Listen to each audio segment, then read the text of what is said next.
Alright, doing VOD review for erratic deck white stake.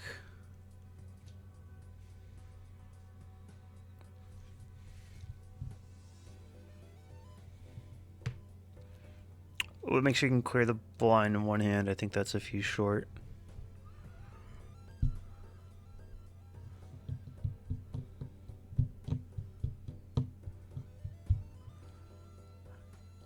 Yeah, just a bit short. That's unfortunate. Hopefully that doesn't cost us too much here.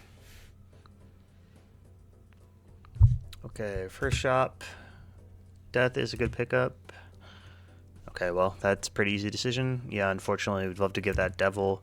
That's definitely where you want to be able to clear the blind in one shot if you can. If you were able to grab that devil right now, we could start building some economy. Put the devil onto like a king or a jack and then death it and have 2 gold cards, get $6 at the end of this round, which even gets us an extra $1 of interest as well. So just looking to 2-shot this blind to get out of here. I probably would not have death that queen quite yet. I understand it'll allow you to get out of this blind in one hand, which is nice, but it doesn't have any enhancement to that queen. Really looking to death like at least a lucky card or a gold card, something like that, something to help us build further into the game. Deaths on purple seals early is obviously fantastic.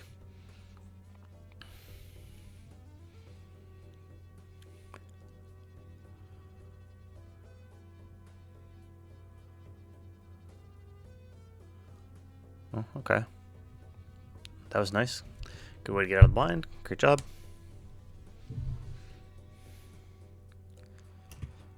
Okay, $14. Personally, I'm opening up this Arcana pack at first.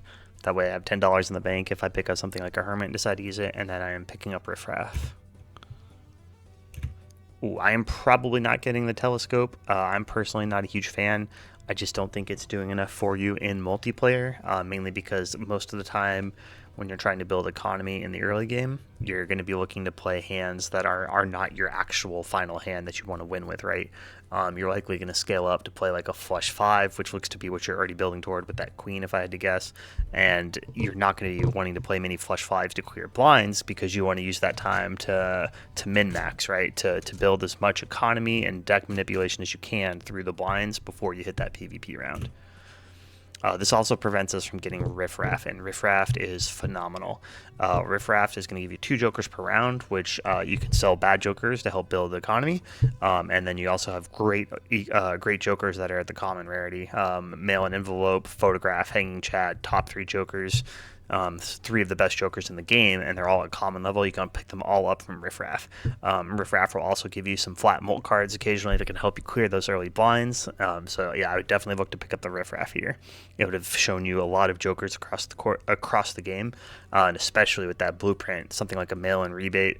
One single discard of a, let's say it's on a 5 is $10, let alone if you min max it well and get, say, even just 2 or 3 of them, you're looking at $20 to $30 a round. That's huge money.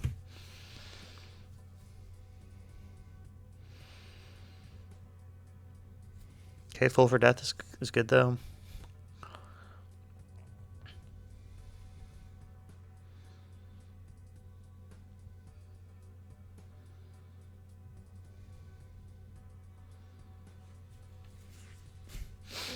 Yeah, I mean, again, same thing as before. I'd look to save that for some kind of enhancement. Don't get me wrong, I do understand building towards that hand early, and it'd be good for the PvP. Shoot the Moon is a good pickup, especially with all the queens that you have right now.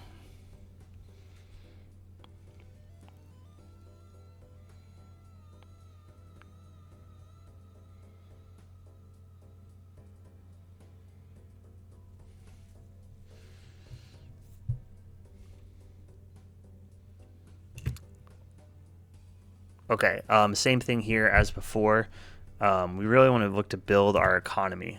So that Faceless Joker would have been fantastic, allowing you to discard a lot of your face cards as you go through your blind. Obviously, we left ourselves too short on money to pick it up here. But just keep in mind, is with that blueprint, especially, but even regardless, one of the main things we want to do is see as much of the shop as we possibly can across the course of the game, which means having as much money as we possibly can. So picking up that faceless Joker would go a long way. A single discard with the blueprint's $10 if you discard 3 face cards. But again, even if you didn't have the blueprint, you would still be looking to pick up these economy Jokers. You really just want to score just enough to clear the blinds early on. The better you get at being comfortable just clearing the blinds and having economy and then going into the PvP, the better you can get at this game because it'll be the more money you have to work with.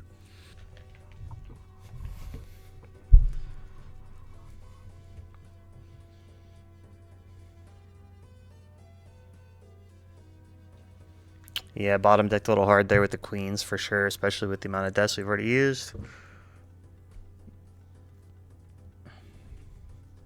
Yeah, really, just same note on the death. I would hold that for some kind of enhancement. I do like the way you're playing this, though, playing lucky card, or playing high card, and then I assume probably going to finish off with a 5 of a kind. Assuming you even need to. I would wait, which you are also doing. Okay, yeah, he forced you to play. Yeah, definitely worth playing it in the early PvP.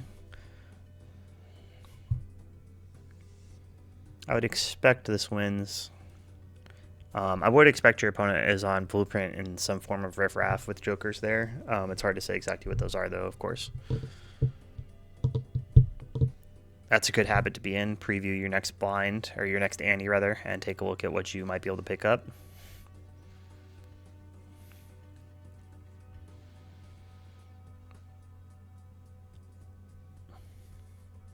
I also agree with the no skip here. I think that's the right decision. Play out the blinds. Make the money.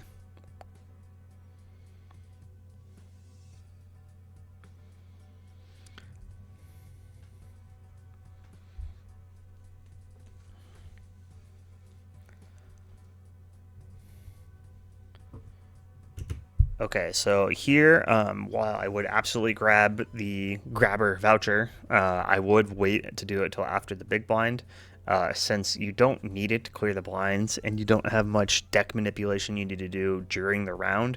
Like you don't have gold cards in your deck, you don't have any seals that you're trying to dig for, whether they be purple, gold, or red. Since you're not looking to grab that, that $10 is an extra $2 next round, and you don't really have any use for this extra hand in the coming big blind. So I would have waited to grab that because, again, we're just looking to build economy. You want as much interest as you possibly can have.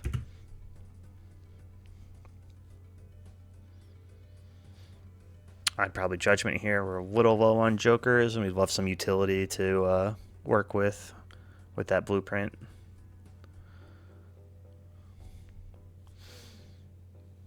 I'm actually fine with that sell though, just because it gets you to $5, which gets you that dollar in interest, and you don't need it to beat the blind. So I do like that decision.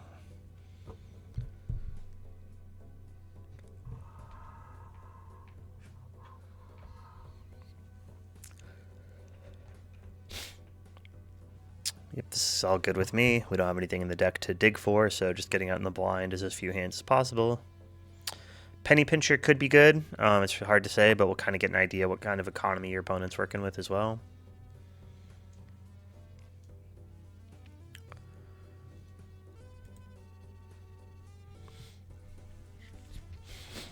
Okay, looks like we're going to be on the same plan as last time. Just dig as much as we can.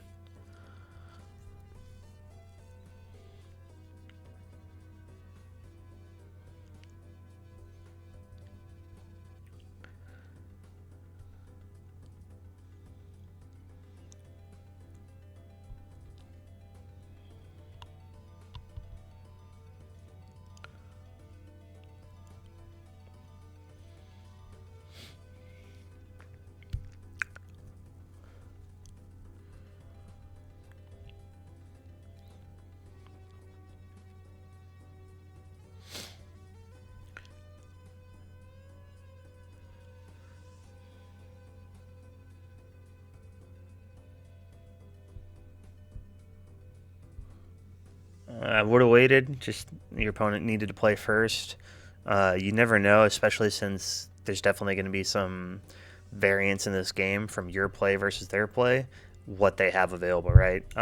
You could have forced them to play that slightly differently, perhaps. Of course, it's impossible to say now, but perhaps had you not played first, they play a gold card that they were hoping to hold on to, or a blue seal they were hoping to hold on to, and they don't get as much value as they were hoping to. But once you play the cards ahead of your opponent, and your opponent has priority there since they have the lower score, they now have the option. They can see ahead and be like, oh, I'm actually not going to beat this, so I'll just hold back my gold cards and make $6. I'll hold back my planet card, get a high card level. It's just value and information you don't need to give your opponent. And while it may not be the tipping point in this particular game or at this particular moment, it's a great practice to get in, to do it consistently, because that'll help you do it as a reflex going forward.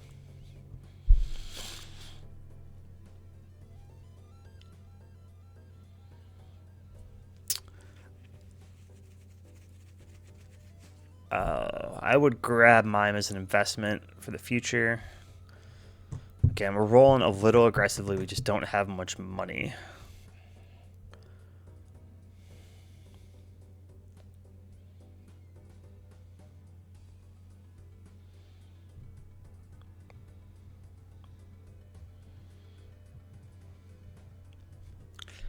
Yeah, no value in the deck, so getting out in one's not a problem. Egg is good. Egg is very good. That can build us some value for Temperance, which can be fantastic. It also just can eventually build up and sell. Four of a Kind, the family, that's a very good mid-game joker. Should be very helpful for you right now, especially just with how you've built. So going into that Five of a Kind, looking towards that flush 5 already, can potentially help you stabilize. We just really need to build up some form of a... Again, I think we're rolling a little too aggressively, though. We just have no money between these blinds. And we're not generating any money during the rounds. That's the real concern of the moment.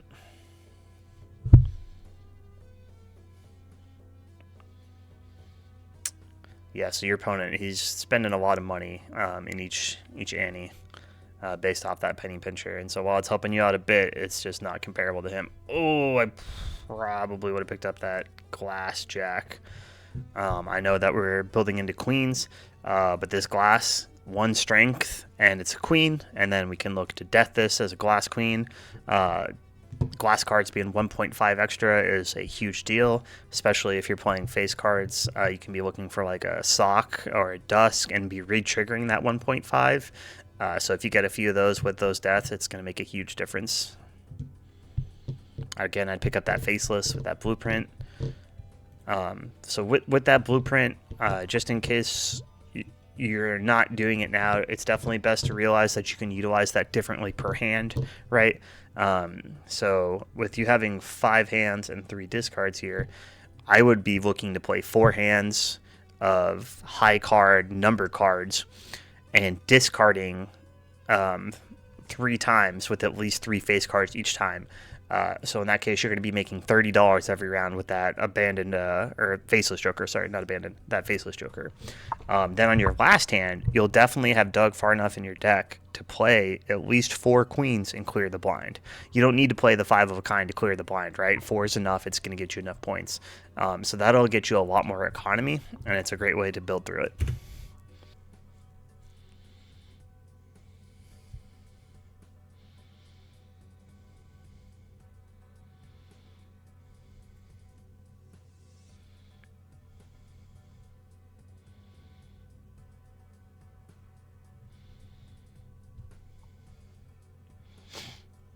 I hit the flush 5. That is nice.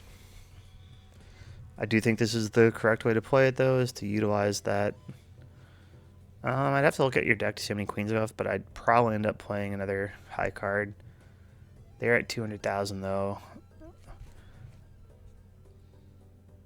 Ooh, this 4 of a kind is going to be close.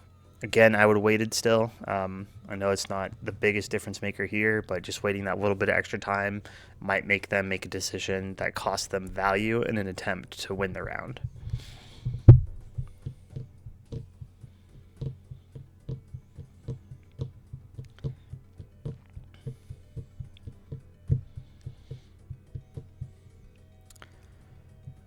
So Seltzer is, I think, a bit of a trap here, because ideally when you're playing Flush 5s, you are looking to do some kind of re-trigger build. The problem is Seltzer is temporary, and while we do have 3 lives left, I'd be okay sacrificing one of those lives and not picking up the Seltzer, because we don't really have anything worth re-triggering yet. We don't have any lucky cards, we don't have a photograph, so we don't really have any way to improve our score. An extra 50 chips on a hand, or say even an extra 120 or so if you have some of those queens that have the Hierophant on it, are not going to be the difference maker. We're really looking to build X-Molt. X-Molt is the way to go when you're playing honestly either high card, where you're going to be doing re-triggers on like red sealed chariots, or on Flush 5s where you're going to be doing re-triggers on hopefully like lucky cards that maybe have a red seal, or perhaps even glass cards, like if we'd picked up that Jack earlier. I would look to pick up that recycling voucher, but I'd probably wait until after the big blind, just because, again, I do want to build that economy, get to that max interest of $25, and be in a spot where at the end of the round with Penny Pincher, right, we can roll down to, say, $20 before the blind, but after the blind, we're going to be back up at like $35, something like that, or ideally more. I would probably want to open these packs as well. We need to dig for some seals. I'll talk through the small blind, because you're going to clear it very, very easily here. But we want to open standard packs when we can. Even willing to dig outside of our economy, right? So I'm willing to go under interest levels to open up standard packs, because that's going to help us find what we're playing around. We're looking for our seals there. We're looking for our red seals, gold seals, purple seals, blue seals. All those things will make a huge difference. I also would consider taking that Vagabond. If we take that Vagabond with the blueprint, every time you play a hand, you are going to get 2 tarot cards. And since you have 3 slots as well, you'll really be able to maximize that and manipulate your deck like crazy. So I do think skipping on that Vagabond is a bit of a mistake. That allowed us to manipulate our deck a lot. Business card, also very good with blueprint. It can make you, somewhere between $5 to $10 a hand. The EV on that should be pretty good with Seltzer, especially. So it could be actually a lot more than $10.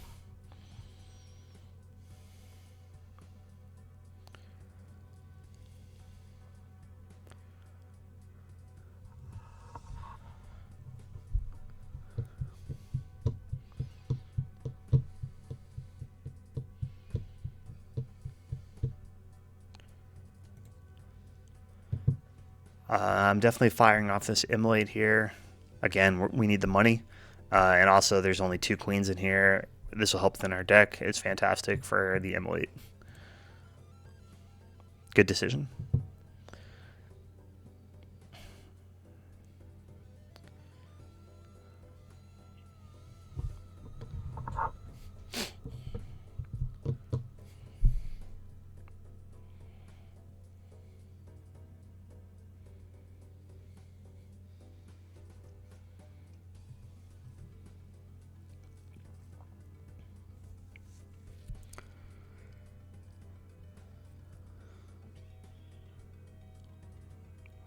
Yeah, see, this is where we're in a bit of a trouble here, just because our whether we hit a Flush 5 or a 5 of a kind here, regardless, re-triggering it's just not really doing any benefit for us. Our Molt isn't getting that much larger, and so it's probably going to be outscaled pretty heavily by your opponent at this point.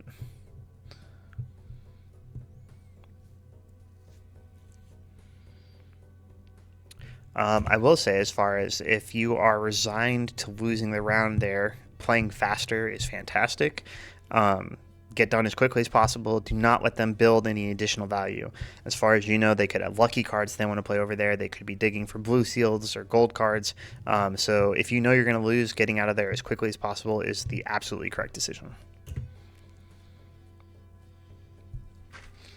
Again, business card here. I'd probably get rid of that Seltzer since it only has 2 hands left on it. Sock is good. Sock is very good. I do wish we had that business card with it. It'd be a big difference maker here. I'd buy that Devil. I'd probably take Acrobat over the Scary Face right now. But again, we need an economy joker in here more than Penny Pincher is. Penny Pincher is not making us nearly as much money as the other cards that we have passed. Business card, Faceless Joker. I don't think we've seen Reserve Parking yet, but that could also do us quite well. The fact that all those can be copied with Blueprint and played on multiple hands per round would make you upwards of $20 a round, most likely more than that. I do like grabbing one blue seal. It's a bit late in the game at this point, but it is correct to open those packs, looking for red seals, things like that. So that is a good decision.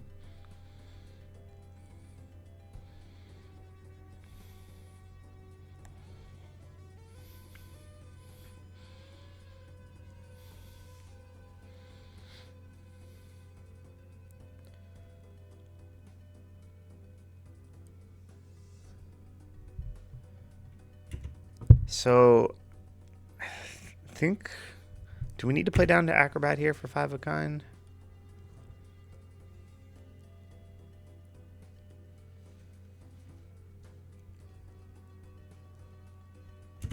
Divide that by 3. No, okay, so since we didn't need to play down to Acrobat, it's definitely worth knowing what your hand is going to score without that additional final hand trigger. We didn't need to play a flush 5 here. We could have played a 5 of a kind, it looks like, and that would have easily cleared the blind. We could have done it about 2 or 3 hands ago, and that's just additional dollars in the bank for you to spend later. Since we don't have any like gold cards to dig for or anything like that, it's more important to get as much money as possible.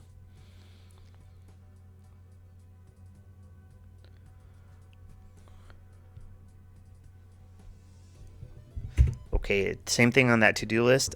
You looked at that briefly. It showed you that the hand was a pair.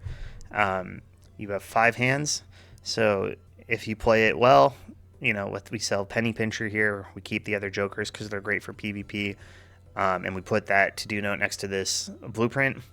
That's 4 hands where you play 4 pairs of cards that aren't queens, or perhaps even a pair of queens since you have so many. It's going to make you $4 per hand, except it's going to do it twice. So we're looking at $32, and then you play a 4 of a kind or a 5 of a kind at the end to clear the blind. So that's an additional like $32 right there, and that's just with the 1 round being on pair. Same thing if it's on high card, but even if you just have it for the 1 round where it's on pair, it made you more money than it costs by a large margin, right? $4 for the card because you opened that pack to find it. It would have made you $32, so $28 profit. You sell it again for another $1, $29 to work with in that next shop. If you're going to skip through the planet pack like that, definitely at least pick up the asteroid. There's no reason to not knock down your opponent's planet levels. It can make quite a big difference, especially in games like this where you're scaling X-Molt. The higher that base mult is, once they start scaling and re-triggering things like Photograph, using Sock, using Blueprint, it can make a big deal on the final score. None of those are worth it.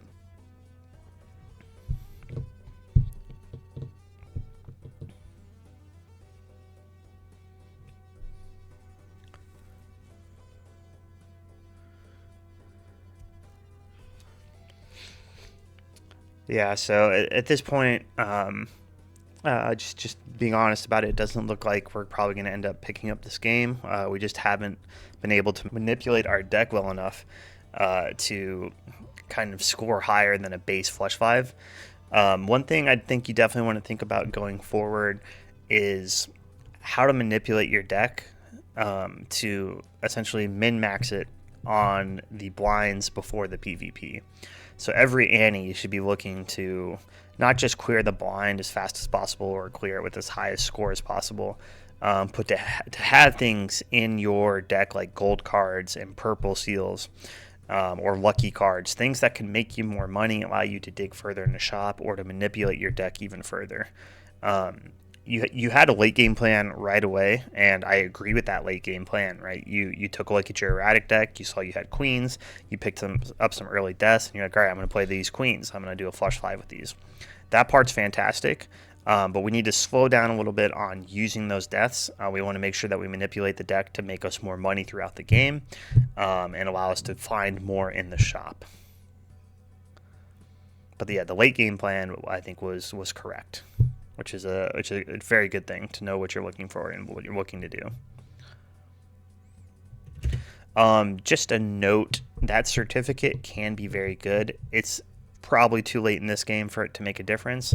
But if you find that certificate before the first PvP or after the first PvP, or if you're up on lives after the first one or two PvPs, that certificate can get you gold seals that are going to get you money, especially with like that hanging Chad you're finding right now.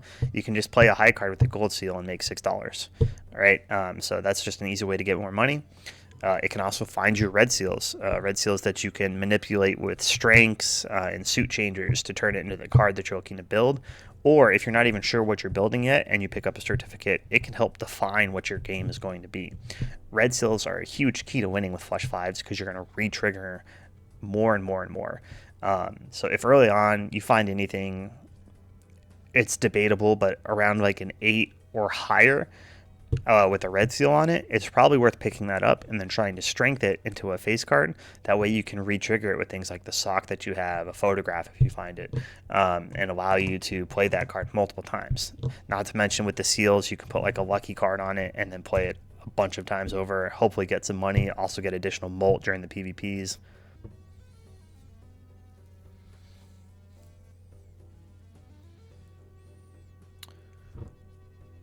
So yeah, I mean the suit changer there, obviously great. Just more consistently able to hit that flush 5. Temperance is good. Too late for Baron, but I would definitely say going forward, try and focus on thinking about the game as a game of money and not worrying about, but focusing on getting as much money out of your deck as you possibly can and fine tuning your deck as much as you possibly can. You understand what to do with the late game. That part's coming pretty naturally to you. It looks like you understand that you're looking to build in that flush 5 and that you're looking to make your deck consistent with that flush 5. But doing it with better economy, with better tarot generation is going to be a lot better for you in the long game. Let's see if we can take a look at what your opponent ended up here with as far as their jokers. I'd expect they have something similar going on with some kind of sock blueprint build. Probably hanging Chad as well, but I'm guessing the family's no longer there. Oh, okay, let's wait and get to see their jokers. That bug does occur. But yeah, I would say definitely again just focus on building your economy as much as possible. I mean, there are rounds where, especially if you have gold cards and you end up with like a hanging Chad and a golden ticket, you can end up rolling down over $100 in the next shop, more than that even at times, and that allows you to see so much of the shop and see as much as you can. Also, if you haven't used it before, I highly recommend the log parser tool on the Balatro multiplayer website. If you've ever played a game and you're not quite sure why you lost, it usually comes down to economy, right? If it's not economy, it means your joker decision was probably not the greatest, but just looking at what I've seen here, it's most likely going to be economy. You can pull up your logs from the Balatro multiplayer launcher, and then it'll open you up into a log folder. Grab your log from your recent time that you're playing Balatro and drop it into that log parser, and it's going to show you the amount of rerolls you and your opponent both had, as well as the total money spent.